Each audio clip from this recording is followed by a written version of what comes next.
What is the form and what is the spirit? So Amr bil Ma'ruf, Nahi anil Munkar. Wahhabis saying La ilaha illallah is different. The believer saying La ilaha illallah is different. Where is the dalil for this? Hazrat Abu Bakr Siddiq went to war. He went to war.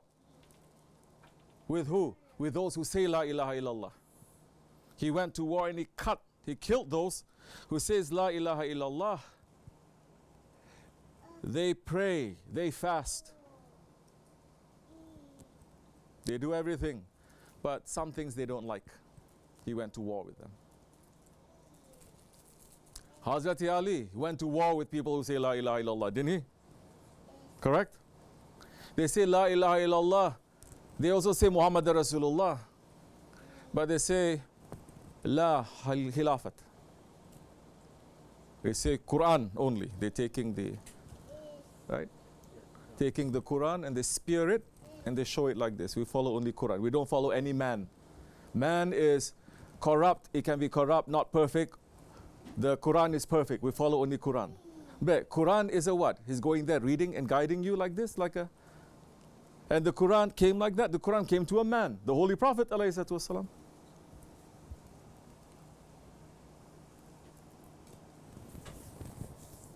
So that is key difference. That is a fallacy in logic. You understand? So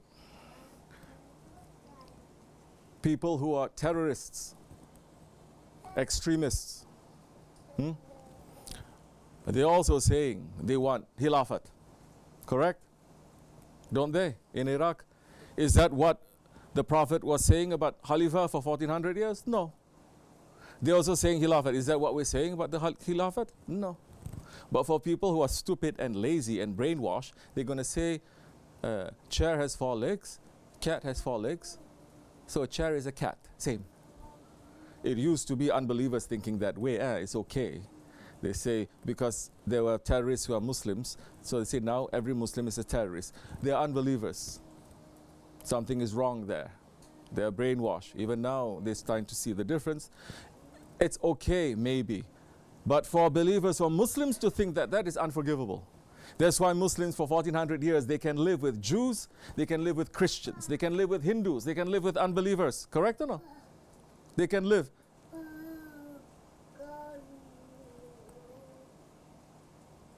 That power over 1000 years. In India, you could have destroyed every temple.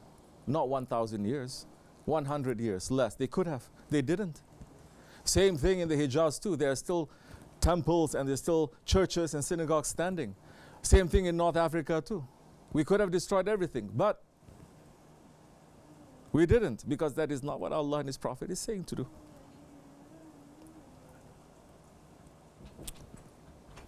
So there is a difference now. So those who are saying that, they are wrong. So their understanding of everything is also wrong. Their understanding of La ilaha illallah is wrong. Their understanding of Quran is wrong. You understand? So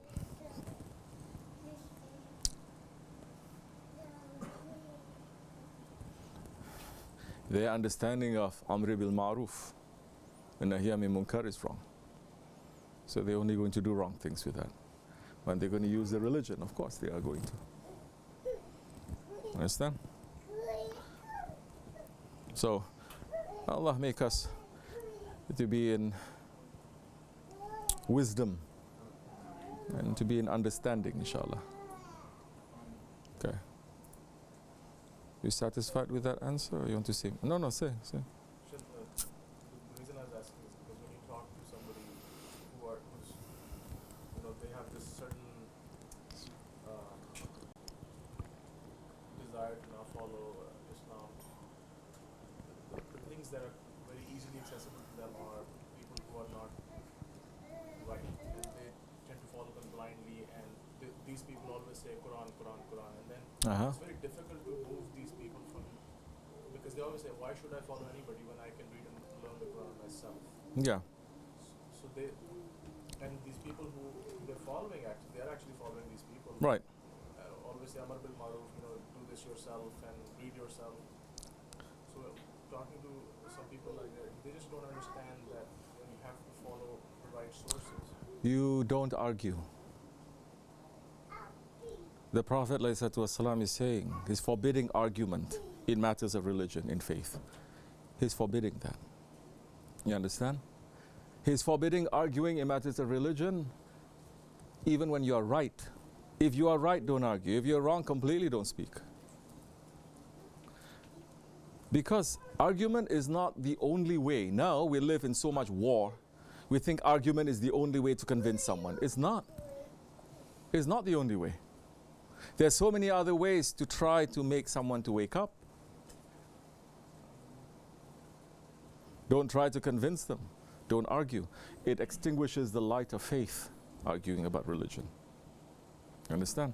That's why so many scholars, now especially, in the past there were some scholars also, that when they start arguing about matters of religion so much, and that's not with everybody, there's not a Facebook post, it's a matter of small circle, they argue so much, they understood that I know so much religion, but I argue about it so much that I don't have faith. Correct or no? Who is saying this? That he has no faith, although he has religion. Hujjatul Islam himself, Imam al-Ghazali, saying he has no faith.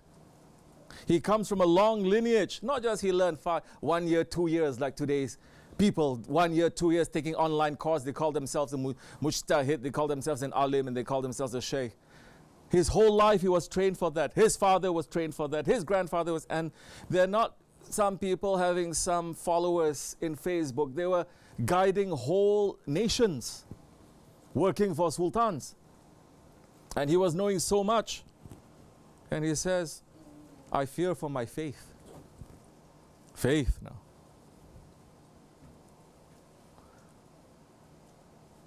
And he said, if it's not because of the years that I spent sitting with the Ahl Zikr, with Tasawwuf people, people of Tariqat, he says, my end would have been a disaster for me. And we know this.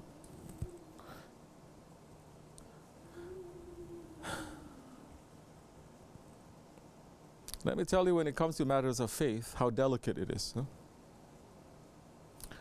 One saint, once upon a time, he put out a writing, and he says, I have 100 reasons to prove, 100 proofs to show that Allah exists. And this was maybe 1,000 years ago. The questions of Allah exists or Allah doesn't exist. How much does He weigh? Can He do this? All these questions is not today that they're asking. They asked 1,000 years ago. Because when Islam entered into very high civilizations, like say in Iraq at that time, like say in Persia, in Rome, they enter into civilizations that have that knowledge for thousands of years, and they come in with all those questions now, and Islam, the Muslims now, they have to answer those questions. They could have just killed everything and said, shut up, don't speak, like Catholics they do. But this is not in Islam. Islam is saying, Allah is saying, read, recite, proclaim. So now there has to be conversation. People are talking. All those questions they already asked. So he's putting out this question, this proof, this work saying there's 100 proofs that Allah exists. Another saint sent a word to him talking about how delicate faith is. This other saint sent word to him and said, that's because you have 100 doubts in your heart. You understand? So when it comes to matters of faith now also, we discovered a long time ago, from the beginning, don't argue. You don't argue. So, is it am I, do I go talking to Jews trying to bring them into Islam? Do I go to Christians telling them Christianity is wrong, Islam is correct, come into Islam? Do I do that? Do I go to Wahhabis saying that? No. Do I go to people who don't believe saying that? No. It is not in our way. That is not the Prophet's way to argue. You understand? So we should not. We should stay away. Because especially in these days, their hearts are sealed. And like I said, if you want to open that, maybe you have the key, maybe you don't have the key. Maybe you don't have the permission. And we're saying, if I don't give myself that permission, nobody should. Okay, you say, what if it's my family members? What is your family members? Don't talk about it. If they're not ready to hear anything, don't talk about it. Talk about something else. They don't agree. Don't agree. Now, they don't agree. We're not saying to people, you don't agree in our way, leave them. We're not saying leave them. We're saying stay. Because they're still your family. You still have to show respect to them. But the opposite usually happens. They are saying, you leave. You are in the way of Jahannam. You're in the way of wrong. You leave. And we say, don't argue. Be quiet. Be patient. They usually attack. Then we say, draw a line now. Say, if you don't attack me, because I don't attack you, if you don't attack, then we can get along. Because now, yes, it's a matter of difference of opinion. We'll wait. It takes more patience. Because Lodi is always on to fight. When you become Ladu, through the sweet, people are going to change their heart. That is also the way of the prophets, correct? Through sweetness, through persuasion, through when they don't realize it, then you drop something and they say, oh, okay. Look, when you argue with people, they are just going to put up defenses. A wall. You cannot go through that wall. Even if they realize that you are right, they are wrong, they will never admit it because now the ego is in front. You cannot do that. You understand? So you don't speak about that.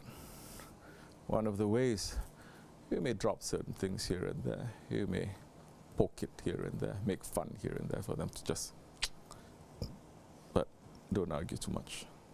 It's no good. You'll never be able to convince people that way.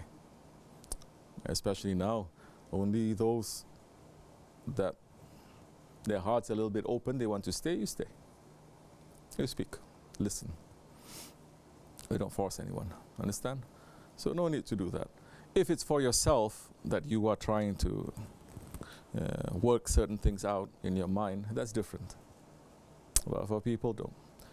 Somebody may come here, they may listen. Once they start arguing, we say, that's enough now. We're not here to argue. We have been in this way for some time. When we have Jews and Christians and Hindus coming here, they don't argue. They accept. Because it makes sense. When we have Muslims here, usually they argue from outside. Huh? So this is Akhir Zaman. May Allah keep us away from confusion, inshallah. That's all.